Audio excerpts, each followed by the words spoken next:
Welcome to the Produce on Purpose podcast, where we explore experiencing life being the real you, where we believe you weren't just born to exist, you were born to produce on purpose, with purpose, and through purpose. I'm your host, Randy Adkins Jr., author, teacher, speaker, preacher, and lifelong learner. And I am your resident guest, Dr. Sherlonda Adkins, also known as the Unstuck Strategist. I am a national board certified physician assistant. I specialize in psychiatry. I'm a mental health expert and entrepreneur. Well, today we're going to be diving into a very special topic. It's that topic where we can trust God between what was and what is next, called the liminal space. Yes, liminal spaces. So a liminal space, all of us go through liminal spaces on a daily basis. So the moment you walk outside of your house and you cross that threshold out your door and you go to your car or get on the bus, that space in between, that's a liminal space. You're not quite where you're going, but you are not where you've been. So you're in this holding space. And so sometimes in liminal spaces, there can be a lot of emotions. There could be uncertainty. There can be excitement. It's not all bad. It could be excitement. Sometimes loneliness and, really, what is next?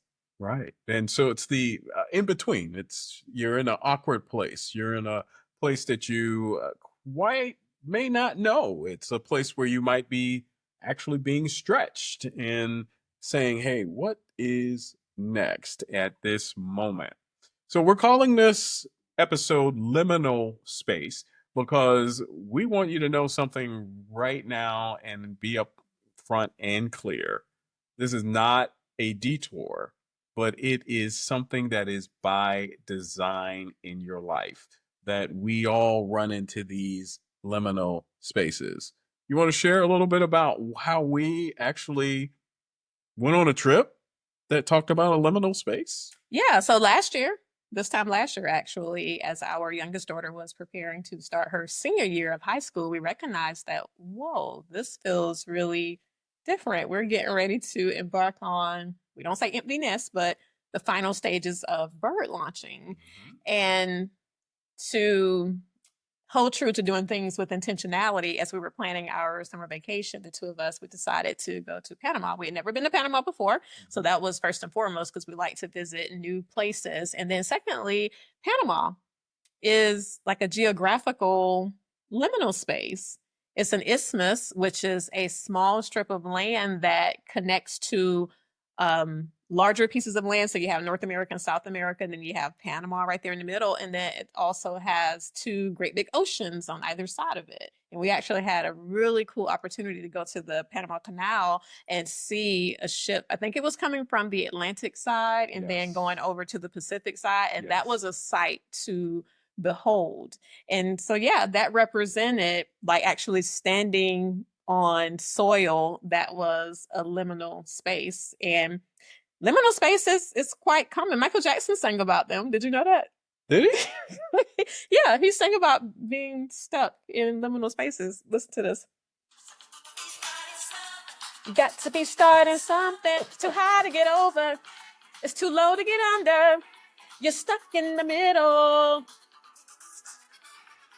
And I have to admit, I never knew what that last part said, but when I was just double checking the lyrics, doing some fact checking to make sure he was saying you're stuck in the middle. He was talking about being stuck in the liminal space.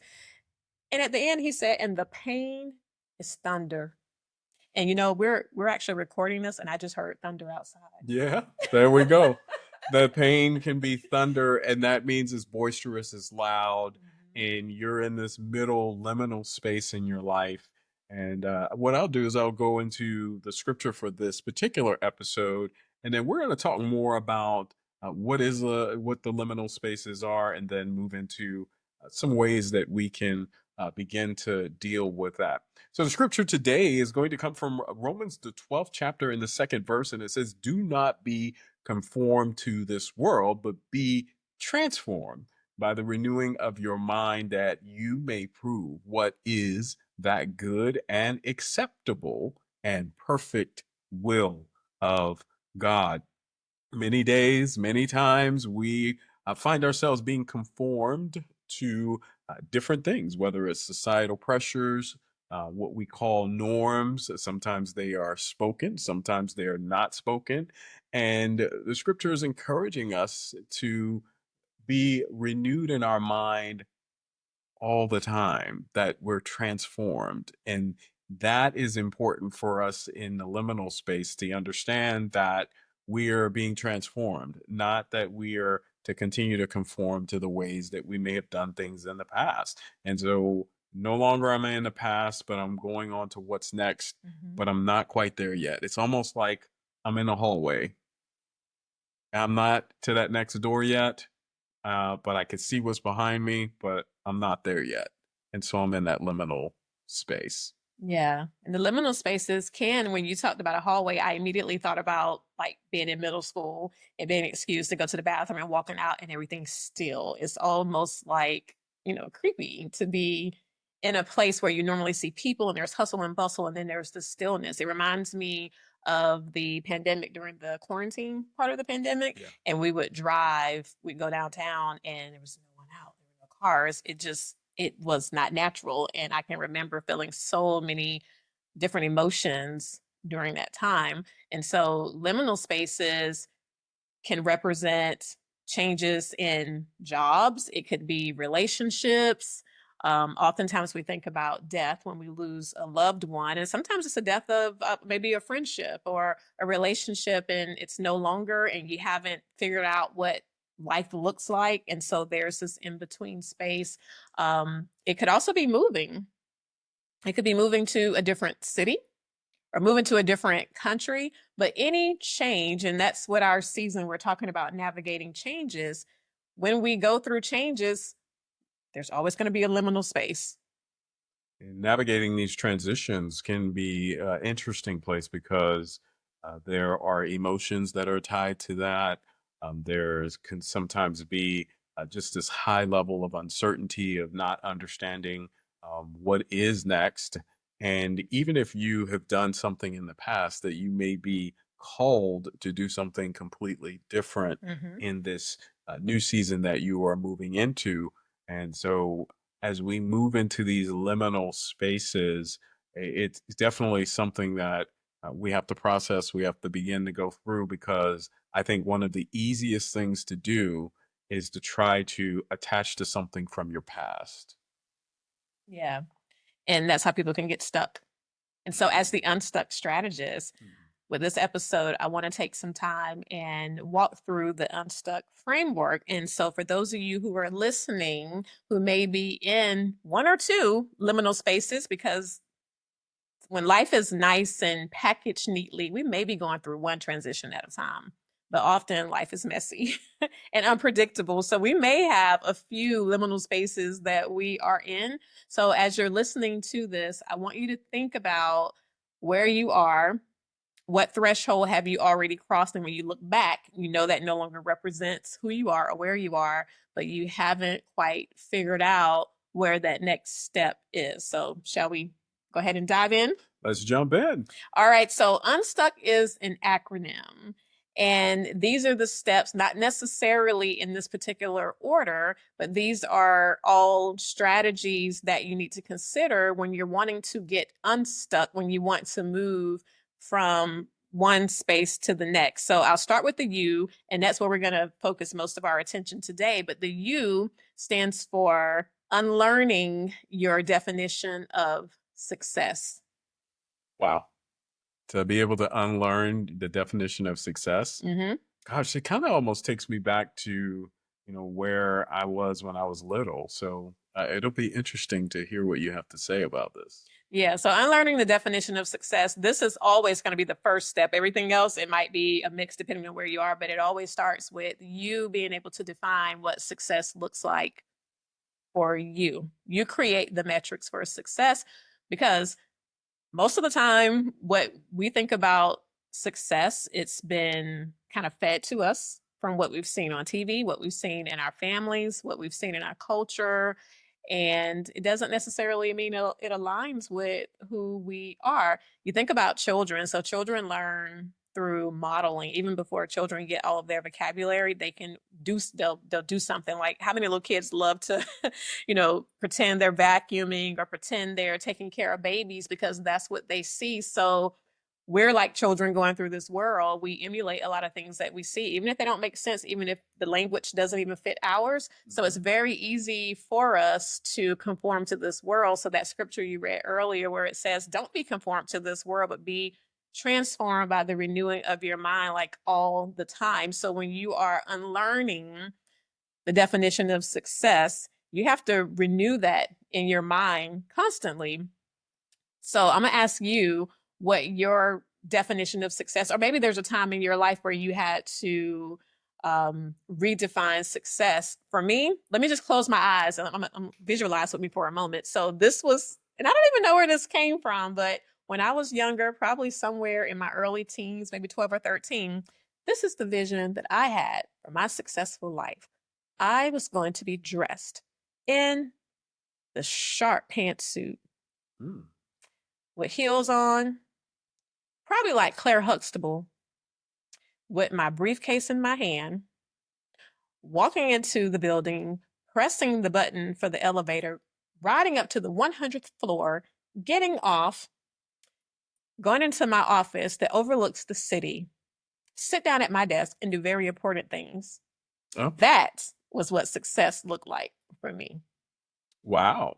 Hey, that sounds very impressive, very detailed as well.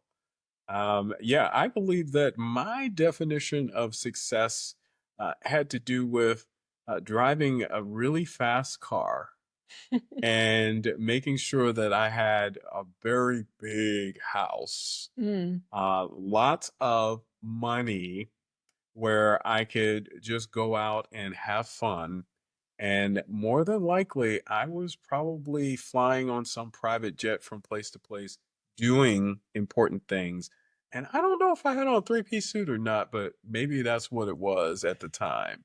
So I believe that's what I had in my mind as being successful.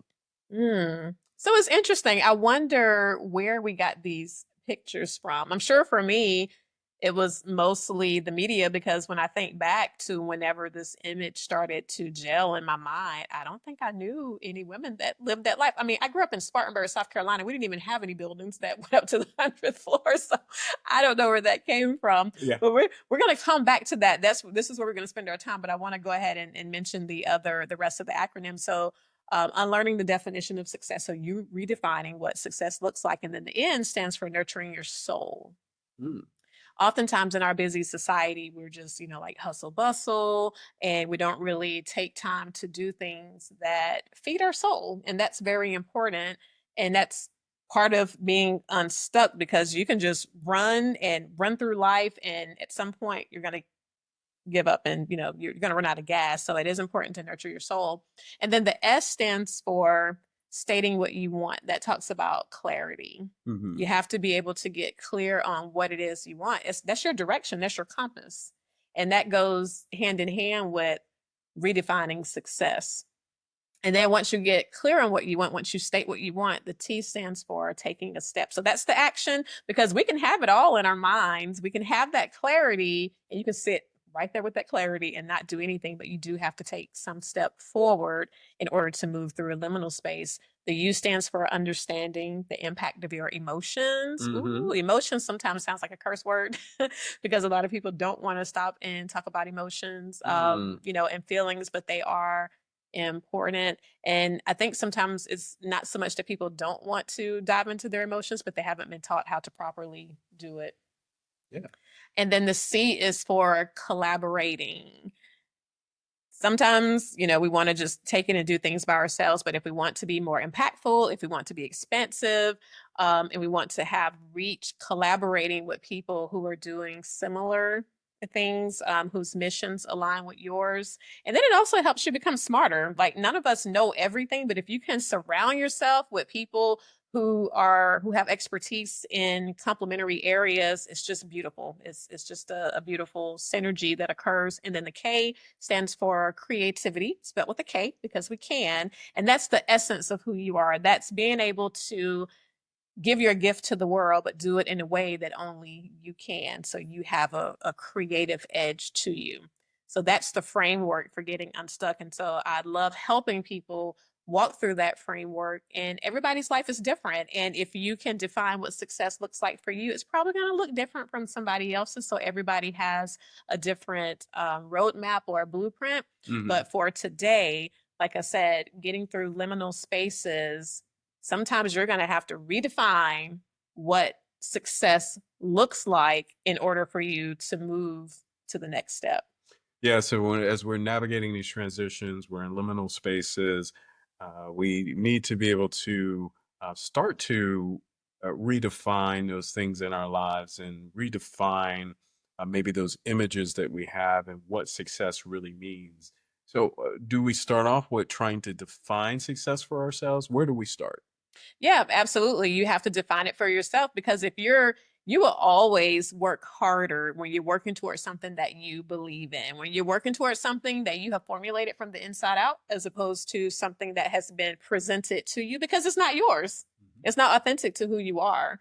You have to move in areas that are authentic to the person that you are. So it's really getting clear on who you are as a person. And sometimes people just don't know. It's very easy to, like I said, get caught up into what society, family, culture has told you you should be. So one of the things that I recommend for my clients to do is, if you haven't done it before, or if it's been longer than I would say 5 or 7 years, personality test, Hmm. taking a personality test. Oh, wow. So, a personality test is that I often hear about those, and sometimes people take it almost as the de facto standard of how they should live. How should I utilize that personality test in helping me to rediscover and redefine who I am?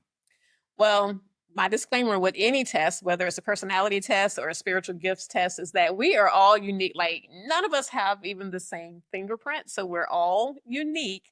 So trying to put human beings into categories and boxes like it's impossible. But there are some characteristics that can be, grouped that can help shine a light on who you are. And there's one, and we don't get any money for saying this. It's just what I like to use. It's called 16personalities.com. And that one, I've used a lot, and people are like, oh my gosh, this described me to the T. So, sometimes it's just helpful to get back in touch with who you are. Another way to find out who you are, ask people. Just randomly, like, send a text and say, hey, just wondering, can you give me 3 words that describe like what you think I'm really good at, or 3 words to describe me, like my personality? And the more people you can ask that know you from different stages of your life. So maybe one was like your high school football coach. Another person could be your very first supervisor, but you can ask different people. And oftentimes you're going to find similar descriptions that come through, and that can help point you to, okay, so this is who I am. This is what I'm giving to the world. So those can be some very helpful ways. Just asking people will tell you. Yeah, it's really cool because then what you end up finding out is there's probably some alignment in what you have for from a gifting perspective. And I talk about that in my book, Produce on Purpose, Experience Life Being the Real You, of you have a general purpose and you also have a specific purpose. Mm-hmm. And that general purpose is that you are pleasing your creator. If your creator is love and is God, then you're going to be loving in all that you do. But the specific purpose is where you have at least one gift that you are always presenting. And when I talk about gifting, and you say, well, what's my gift? Well, it's that easy thing that comes to you that no one else can do as easy as you. And so a lot of times that's what's going to come up in the alignment of what people will tell you or share with you. And many times you'll find that it's also throughout different seasons. It's just that in your different seasons, you are expressing your gift in different ways. And I believe that the more seasons we continue to go through, the more transitions we go through, the more we find that that alignment continues to be a part of who you are. I love that you said that in different seasons, that the gift is still there, but it may be expressed in different ways. Dr. Caroline Leaf probably, I think, gives the best definition of like purpose that I've ever read so far. And she said, because purpose is one of those things that can be very elusive, like, what's my purpose? I don't know. And she said, your purpose is what happens in other people when you do that thing that you do. And I was like, oh. So it's not so much about purpose in what it is that I'm doing, but look and see what happens in the world. Look and see how people are impacted through what you do. And that can often lead to you discovering what your purpose is. And you said something a moment ago that reminded me. Do you remember? This was probably shortly after we got married, and I was looking at people in church that had these amazing gifts, like those who could sing. I mean, just sing and almost like just take you to the throne of God, just what they're singing, or people who could, teach, or, people with all these gifts. And I was like, I don't know what my gift is. And so I was just scratching my head trying to figure it out. Something I had thought about for a long time. And I say, I think I know what my gift is. My gift is I can do a little bit, but mostly everything. Like I'm not an expert in anything. Like, I'm not gonna be the lead singer, but I can sing on the choir, you know. I can do a little, I can draw a little bit, but don't call me an artist. I think that what my gift is. Do you remember that conversation? I do. You do, and Yeah. do you remember what you told me? I believe that I told you you did have a gifting, and that part of your gifting had to do with how you impacted people and how you helped people in their different stages of their lives. Yeah. So even back then, I didn't recognize it as a gift because it's not one of those gifts that's like front and center. Yeah. But ever since I was a child on the playground, I've been helping people navigate through liminal spaces. So, and you said to me, you gave me examples, and you said, you don't notice how when people are going through transitions and they're calling you, asking for advice, and then by the time you finish talking to them on the phone, they're encouraged and they're like, okay, I can do this. And I was like, oh, is that a gift? And so we took some spiritual gifts tests, and exhortation ended up being one of my top ones. So anyway, going back to redefining success, so knowing who you are, you got to know what's true to you. What is it that you want to do, like what you want to do that aligns with your gifts, aligns with your desires, and then start from there. So going back to my image that I had of this Miss corporate America on the 100th floor. um, yeah, I had to redefine that because, like I said, I live in South Carolina. I don't know if I don't even think there are any buildings that tall that I could even just go and say, hey, can you hire me? But what I found out is, at heart, I'm more of an entrepreneur.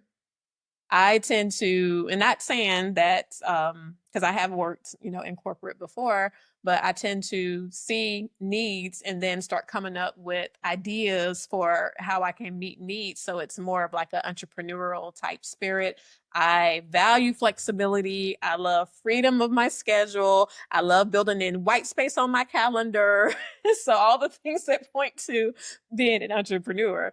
And so I had to recognize that some of the things for me, where success means is, like I just said, I like having autonomy in my schedule. I like being able to come up with ideas, being able to pivot quickly versus a lot of, red tape. And then it takes 5 years to implement this new policy. And some people thrive on that. It's nothing wrong with it. But for me, I had to take a step back and figure out what a successful life looks like for me. Yeah, I think it's important to really think about those when you're in those liminal spaces. What is it that allows for my creativity to really spawn, and that begins to give you a place where success can then be what you're defining. So your success should be defined by what are you producing? If you're a producer of your life and you are the one that, as I describe, you're making your own mini movies of your life and you're in this liminal space, how can you begin to make that new series that you're in, because we know Netflix and all of these, there are different series. Every time I bring something up, there's a new series. Mhm. How can I create that new series in my life through the creativity that was born for me? For you, you're saying it's the entrepreneur spirit and being able to do and find problems and solve them in a particular way. And that's fine. We should all be able to define that.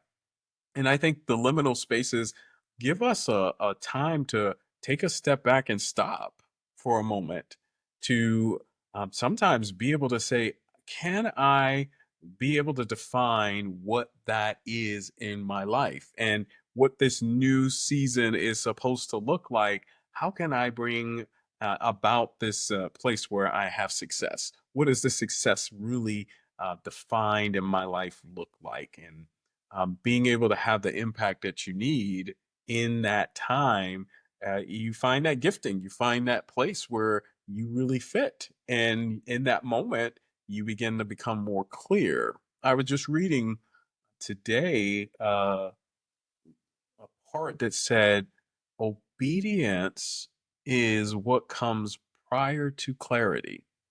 Hmm. And when you're obedient to what's in your heart and your intuition and in your gut, then clarity comes. Clarity doesn't come before the obedience. So Oh, we that's have good. to have obedience first.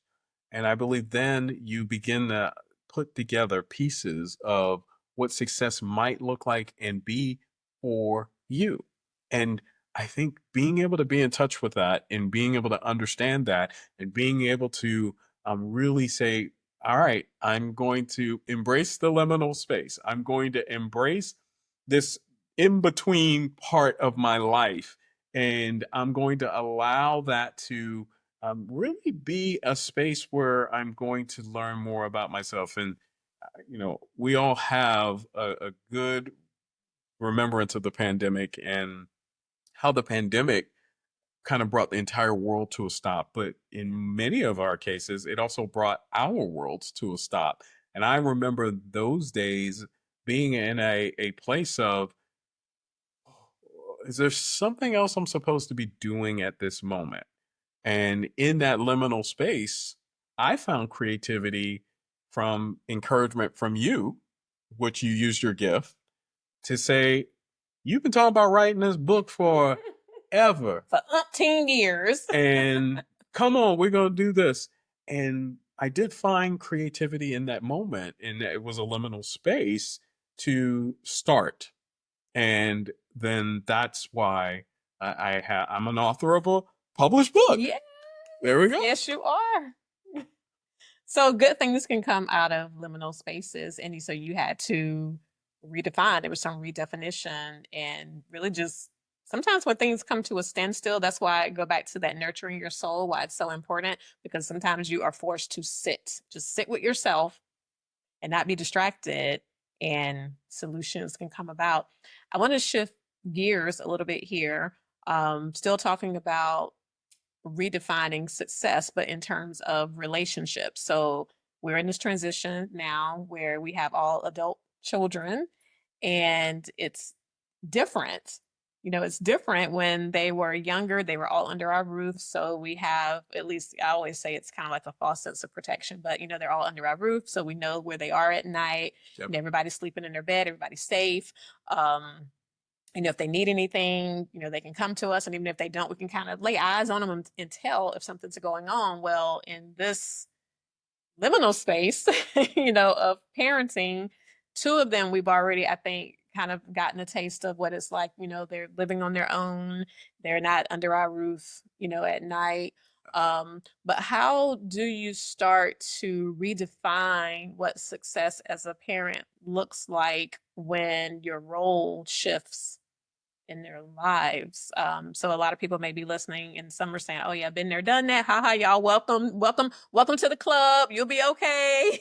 And then there are some that are like, "Oh my gosh, my babies are so little. I have 3 and 5 year olds. I just can't imagine when they get to that point." And then you have people who are kind of like riding this boat along with us right now. And for me, ultimately, because we came back from Dubai, Yeah. and I remember being there saying, "This is perfect because." I get to be completely present in this moment and not, subconsciously holding space for my kids who are, back. Because anytime we travel, when it's just the two of us, I'm, I'm in the present moment with you. We're enjoying ourselves, but I'm still always mindful of, at the end of the day, like, oh, I wonder if they, how was their day, or, or where they should be right now. Are they at home or are they at work? I'm not sitting there calling and texting, but it's just you just hold space. That's those are my hearts. But there, everybody was there. But I remember also thinking, oh, this feels so good, but it's not reality. They have lives, they have friends, they have jobs, they're doing all the things that we try to lay the foundation for them to do. And those things make them happy. So for me to say, but I just want you all in this nest so we can all be together, one family, that would be doing them a disservice. They wouldn't be happy. And if my kids aren't happy, what kind of crazy parent would I be to say, no, sacrifice your happiness to keep me safe? You follow that? It's a transition, right? And in the transition, it has to do with us being in a space where we have to remember what it was, and now we are looking at what's next, and we are so proud. We're proud of each of them and what they're able to do in the lives that they're living. But one of the things that hits us home and hits home really hugely is holidays may look different. Mm-hmm. The times that we spent and we curated, we intentionally curated times during holidays, during different times of our lives, during vacations, and they're all living their own lives now. We have to now recreate and start to look at those relationships that we have with each of them and allow for them to continue to grow and be who they're going to be in this world. And we'll be a part of it, but it's going to be very different. And I believe that it's just the basic transition that we all have to go through, that at some point it changes, and that's what we've been talking about. And it is definitely something that is new to us, but it's also not all bad. Oh, absolutely not. Not at all. It's not all bad. We actually are enjoying it. It's just in our minds, I feel like there are a lot of things we have to let go of, and maybe things that we may have had just because we had always done it a particular way. Now is the time when things are shifting. They're changing, but we can allow for that change. And I'm glad I have you for my support to help with it. I'm glad I have you too. So again, being unstuck in liminal spaces, redefining, reimagining. Um, I think about journals, some going back to getting in touch with who you are, because even with this parenting journey, I now have some extra time. Yeah. And I'm like, what am I going to do with this extra time? And I don't want to just do stuff just because I can. I want to make sure it's things that I really want to do, things that bring me, joy, that stimulate in my mind. And so, for those of you who don't journal, you can look at pictures. Pictures kind of serve as a reminder too. And sometimes pictures are even more powerful than going back looking at words that are written down, because pictures, you can see a picture and it can pull emotions, like evoke emotions that you may not get from just reading because of just the visual. So those of you who've ever been on those virtual reality rides at the theme parks, and you are literally just sitting in one space and the little contraption has you maybe moving forward, up and down. But what they have in front of you on the big screen, it has you flying like an avatar, or you're doing something, or you're on this roller coaster, and your brain is, your eyes, is giving signals to your brain that, oh my gosh, I'm in danger. We're going around the curve. Ah! And you're sitting there screaming. I always imagine what the workers, those little teenager workers who are sitting there like, wow, this is silly. Look at those people. They're up here screaming and they're literally like just in one spot. But it just goes to show the power of the brain. So looking at old pictures and seeing, like, what made you feel good? Like, where did you get your joy? And you may look at an old picture and say, ooh, I did not like that space I was in. I didn't like that. And it's fine. You just don't put that in your life. You don't.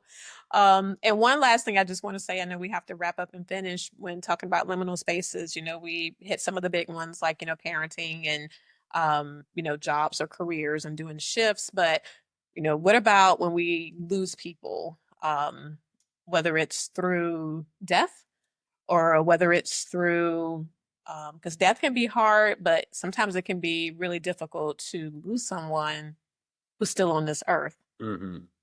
Yeah. A And relationship with a close friend, yes.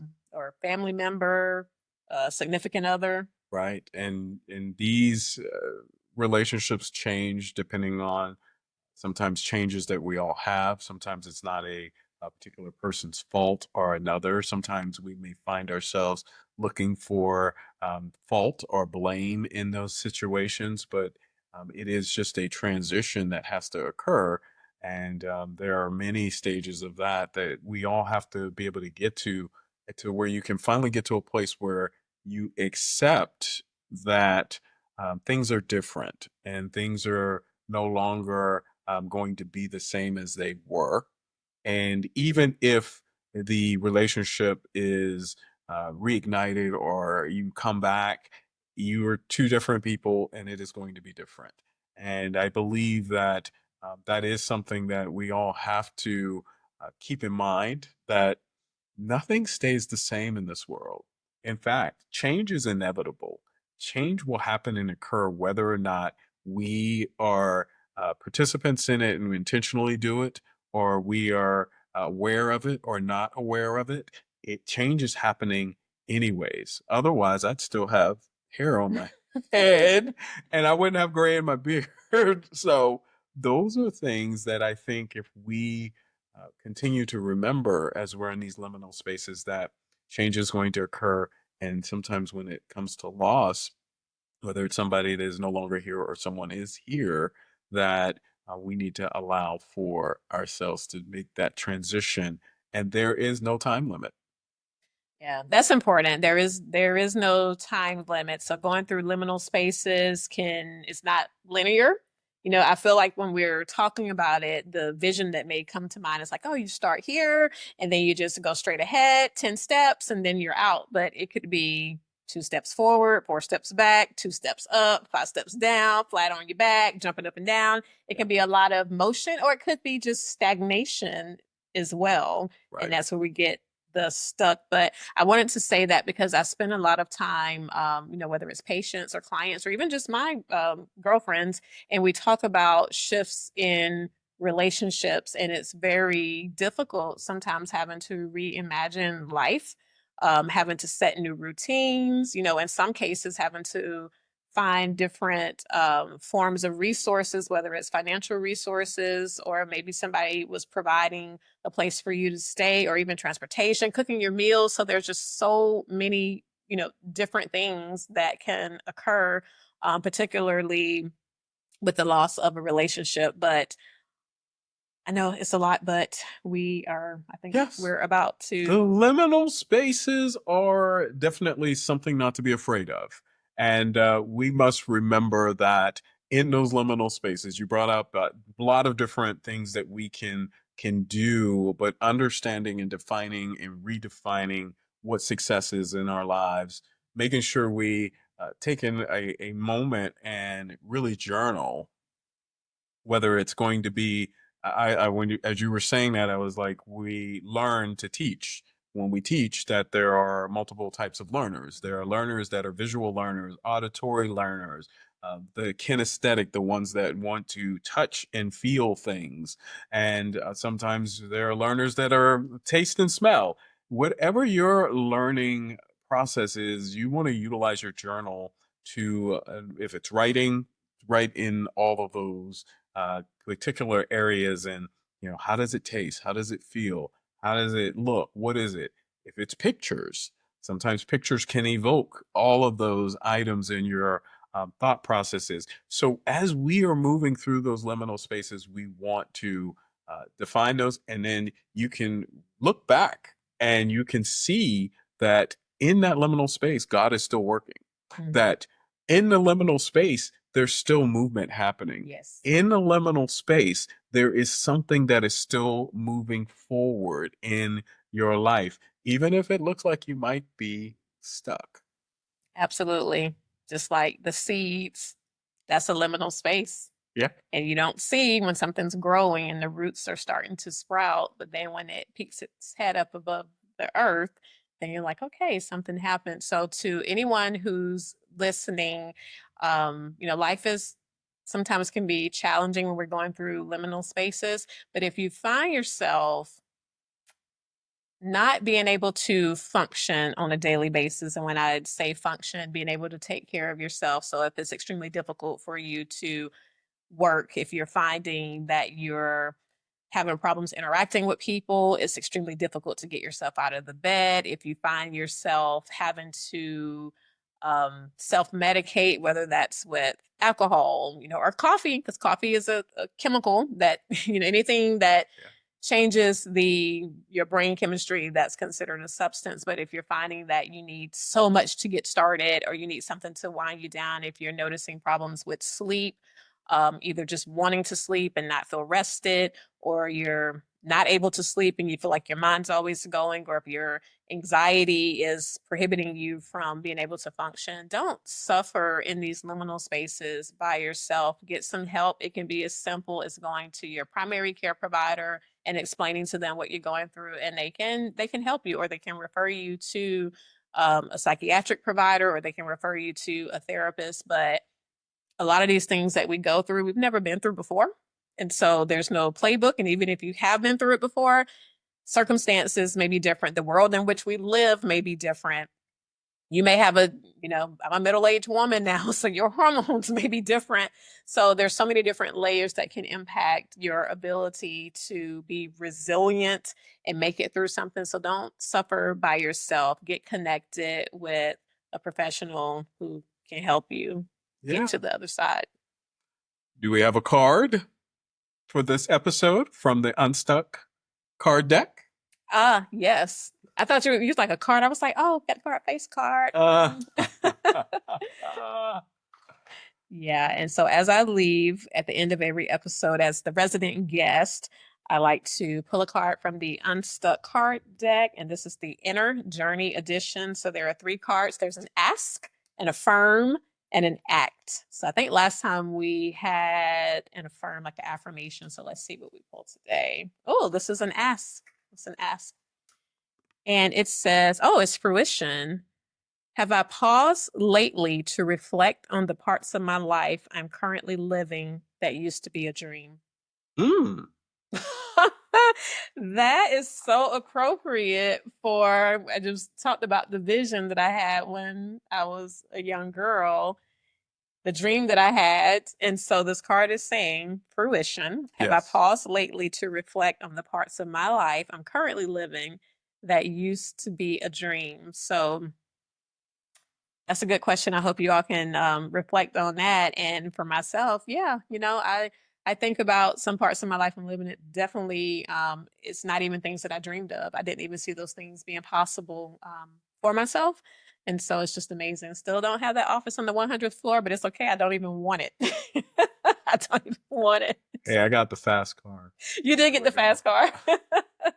We had the big house, but along with the big house comes the cleaning and the maintenance. And you were like, oh, this yard is too big.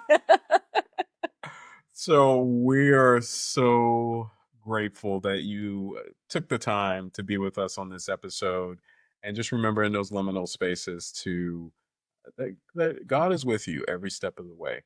So, as we bring this life changing episode to a close, I want to extend my heartfelt gratitude to you, our cherished listeners. Your presence and engagement enrich our podcast journey, and I'm truly honored to be a part of your growth and transformation. To ensure you never miss an episode filled with the insights and inspiration, hit the subscribe button on your favorite podcast platform that you're listening to this on. If you found it in today's discussion that I would ask that you would take some time, take a moment, leave a review if this has been impactful to you. I invite you to share this episode with your friends and family, and let's create a ripple effect of healing and empowerment together. Your words have power and to shape and to be able to have the future content of this podcast. I thrive on your input. I am looking forward to seeing you. So if you have thoughts that you want to share, that you want to dive deeper into, that you want to talk about, go to randyadkinsjr.com and leave me your valuable feedback there. I want to hear what you're thinking about, any questions that you have, any of these episodes that have been impactful to you. Please share that. And today, go get your audiobook and your book, The Produce on Purpose Experience Life Being the Real You. And until next time, remember that every step you take towards being the real you is a step towards unlocking your boundless potential. Stay tuned. Stay inspired, and above all, today, be the real you and produce on purpose.